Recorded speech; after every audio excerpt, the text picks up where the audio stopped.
আগামী নির্বাচনে এআই এর অপব্যবহার, সামাজিক যোগাযোগ মাধ্যমে ভুল তথ্য এবং অপপ্রচার মোকাবেলা করার সবচেয়ে বড় চ্যালেঞ্জ বলে জানিয়েছেন নির্বাচন কমিশনার আবুল ফজল মাহমুদ সানাউল্লাহ।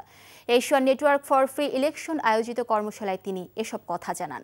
ঢাকার গুলশানের একটি হোটেলে এই কর্মশালা আয়োজন করা হয়।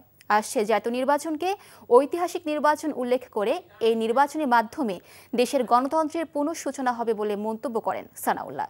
একটি অবাধ, সুষ্ঠু ও নিরপেক্ষ নির্বাচন অনুষ্ঠানের জন্য সবার সহযোগিতাও কামনা করেন তিনি।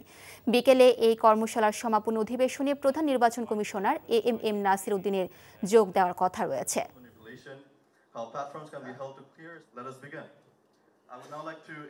I think a good number of these young people even perhaps did not perform as apprentice before.